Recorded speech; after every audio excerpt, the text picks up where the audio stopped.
इस वक्त एक बड़ी खबर आ रही है। डोकलाम विवाद के बीच चीन की नई साजिश सामने आई है। पीपल्स लिबरेशन आर्मी के स्थापना दिवस से 2 दिन पहले चीनी सेना ने शक्ति प्रदर्शन किया।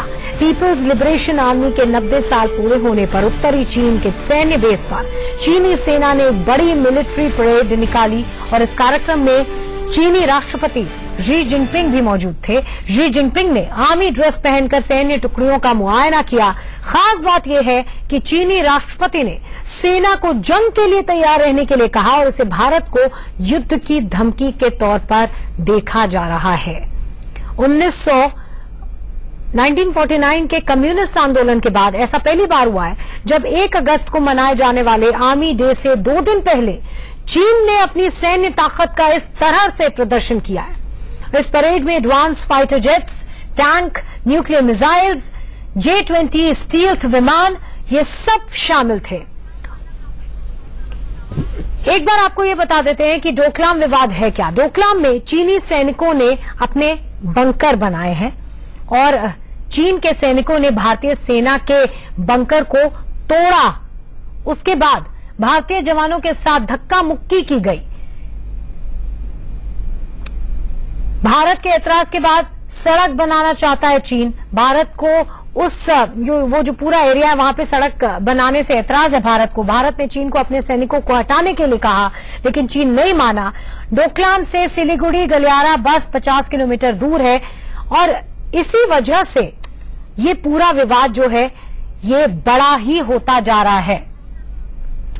मेरे साथ इस खबर पर एडिटर न्यूज आंचल आनंद जुड़ गई हैं न्यूज रूम से। आंचल जी, अभी फ्राइडे को ही शी जिनपिंग अजीत डोभाल से मिले थे। हालांकि उनका ये कहना था कि जब तक इस पे टोन डाउन नहीं होगा हिंदुस्तान तब तक वो इस पर बात नहीं करेंगे। लेकिन इस मुलाकात के बाद ये लग रहा था कि शायद बेहतरी की तरफ दोनों देश बढ़ गए हैं। लेकिन ये जो घटना है, जो हालिया घटना है, जिस तरह से उन्होंने मुआयना किया, जिस तरह से उन्होंने एक तरह से युद्ध के लिए तैयार रहने के लिए अपने सैनिकों को लिए कहा, इससे कई सवाल खड़े हो जाते हैं।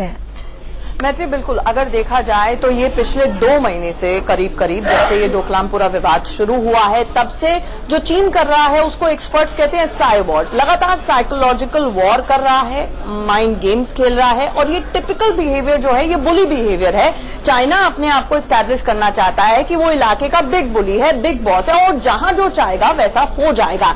लेकिन जिस तरह से लगातार, चाहे वो कश्मीर को बीच में लाने की कोशिश की गई हो चीन द्वारा, चाहे चीन के ऑफिशियल मीडिया में, स्टेट मीडिया में इस तरह की बातें आई हो जहां पे 1962 की याद दिलाने की कोशिश की हो, भारत ने अभी तक बहुत ही संयमित और सधी हुई प्रतिक्रियाएं दी हैं। क्योंकि ये जो बुली बिहेवियर जिसकी मैं बात कर रही हूं ना, वो तब होता है जब अंदर से कुछ शख्स परेशान होता है, खोखला होता है और जब वो आइसोलेट होने का खतरा होता है, उसे कुछ समझ में नहीं आता है, तब वो इस तरह का बिहेव करता है।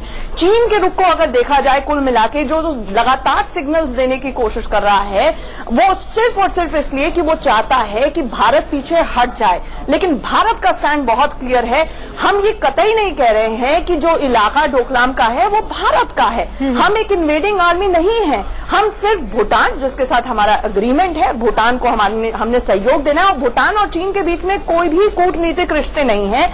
ऐसे में आप भूटान की टेरिटरी पर आ गए हैं और हम दोस्तों का साथ नहीं छोड़ते हैं। भूटान ने हमसे मदद मांगी है। हमारी आर्मी वहां से टस से मस जब तक नहीं होगी जब तक चीन की आर्मी विड्रॉ ना कर ले। हम ये नहीं कह रहे हैं कि हम विड्रॉ नहीं करेंगे, चीन भी विड्रॉ करे हम भी कर लेंगे। लेकिन चीन की समस्या ये है कि लगातार उसको जो खींच है पिछले लगातार 2-3 महीने से है वो इसलिए है क्योंकि शी जिनपिंग का जो ड्रीम प्रोजेक्ट है, ओबोट जिसे कहा जाता है, 1 बेल्ट 1 रोड प्रोजेक्ट, उसमें भारत ने जब अंतर्राष्ट्रीय मंच पर सारे के सारे बहुत सारे मुल्क उसके साथ खड़े हुए नजर आए, हमारे स्ट्रेटेजिक इंटरेस्ट जो हैं वो पाकिस्तान ऑक्यूपाइड कश्मीर के अंदर जिस तरह से पूरा का पूरा सी पैक कॉरिडोर बनाया जा रहा है, पाकिस्तान के अंदर घुसकर चीन बना रहा है, एक तरह से माना जाए कि पाकिस्तान पूरी तरह से चीन की कॉलोनी हो चुका है। तो हमारे स्ट्रेटेजिक इंटरेस्ट वायलेट हो रहे थे, इसलिए हम उसका हिस्सा नहीं है और शायद खींच की सबसे बड़ी वजह है। और डोकलाम के बहाने कहीं ना कहीं चाइना जो है वो लगातार भारत को पुश अगेंस्ट द वॉल करने की कोशिश कर रहा है। बहुत बहुत शुक्रिया आंचल जी। पूरी